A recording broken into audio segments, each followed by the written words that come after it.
All right. So today we're talking about become the person you wish you had in your life. Become the person you wish that you had in your life. What I mean by that, a little backstory. When I first got married, I've been married 3 times, by the way, so third time's the charm. Yay me. But when I got married the first time, I was broke as hell, and as you are. But let me rewind that even further. All right, so my dad died when I was 14 years old, and he left my mom some life insurance money, like $170,000. This is 1987, so in 1987 we thought that was a lot of money, but in reality it's not a lot of money at all. But anyway, Dad left us 4 boys about $170,000 when he died when I was 14 years old, and so my older brothers, they went through all their lives. They got married. My mom was able to pay for things of their marriage, as tradition goes, the suits, the flowers, catering, whatever tradition is for the groom's family to pay for, things like that. So whatever, life goes on, blah blah blah, and then me being the youngest of my 3 siblings, of the 4 boys, I'm the youngest. Um, Comes time for me to get married, and it's like crickets on both sides of the family. So there's like my mom, I just basically just knew it. My mom was just broke as hell, never had any money because she had 2 jobs, and my older brothers kind of milked all the insurance money away, and as it is. So mom's broke, and then my bride's family, they never offered to put in any money at all. And so anyway, that's how that went, and that first wedding turned out to be a very Spartan, very sparse wedding that was held in the house that I was raised in. And it's a very small, sparse wedding, and even so much that my first wife, she's Hispanic, and her family actually even commented about what no food, lack of things of that nature, and all that, and whatever. So I'm just like, well, you didn't offer to help at all in this. This was completely on me and my wife at the time, and so it was a very sparse wedding.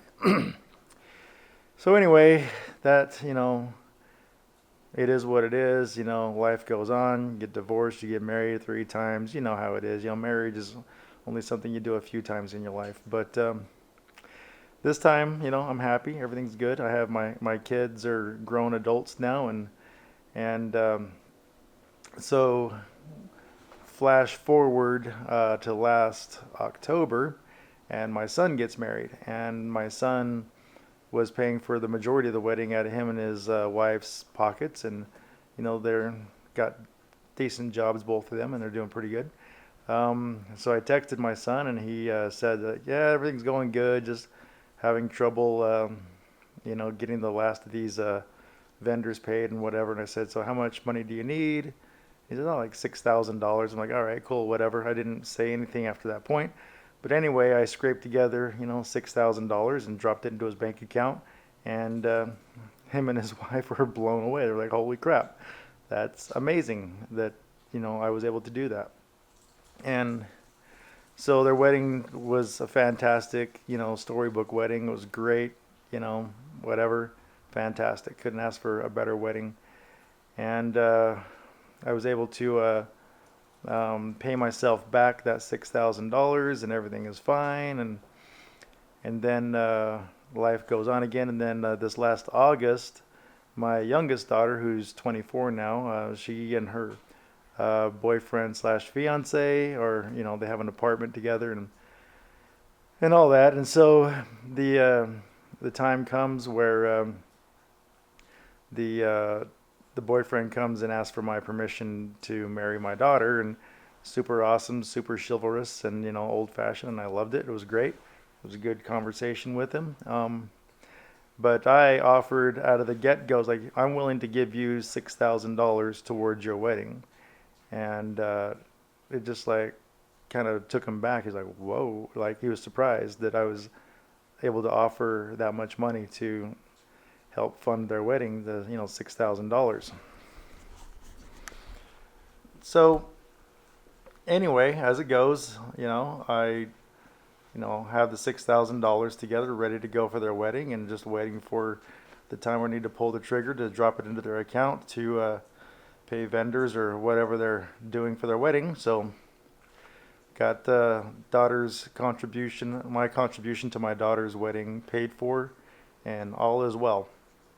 So anyway, in doing that, it's given me pause for thought. You're thinking back to when I first got married, that nobody stepped up and offered a dime at all.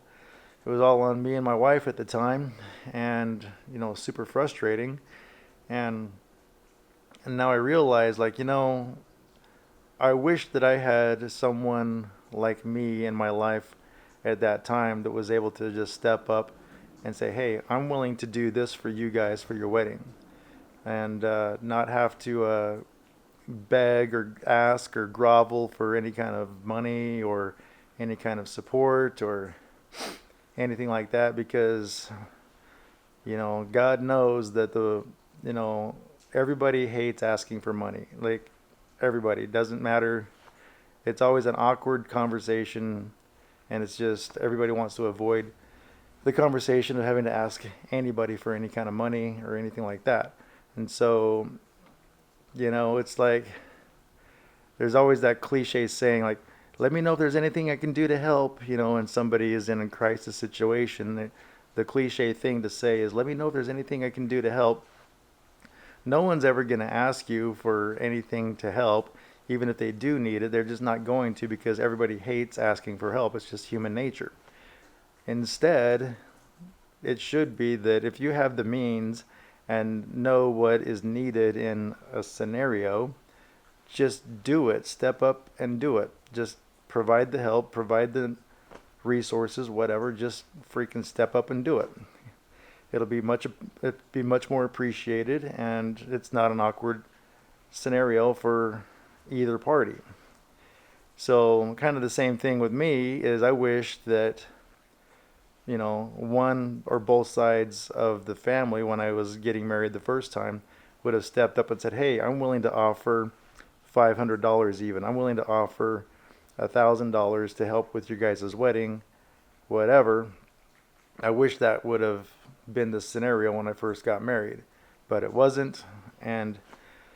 But I believe that scenarios like that has made me into the person that I am now, and that I want to be that person in other people's lives, because I know how hard it is to be in those scenarios, be in those situations. That everybody hates asking for money. Everybody hates asking for help. So, become the person that you wish you had in your life. And so that's what I've made a goal and serious effort in being in my kids' lives, is being that person that I wish that I had in my life, but be that person in their lives.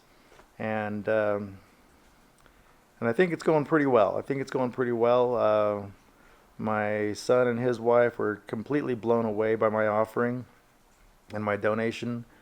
My daughter, who's getting married in August, her and her fiance are completely grateful and humbled by my ability to do such a thing. And so it's going perfectly, actually. It's, becoming that person, So that's just what I wanted to talk about today, is becoming that person in other people's lives that you wish you had in your life. And so it's experiences that I've learned from. I wish I didn't have to learn I wish I didn't have to learn like that from those experiences in my life, but those experiences have made me who I am today, and I'm grateful for that. It sucked at the time, but now looking back on it, I'm glad that I had those experiences. So anyway, if you like this content, if you like stories like this, hit the like button, hit the subscribe button, and I'll continue to put the effort in and bringing these stories to you. And we'll see you on the next one. Take care.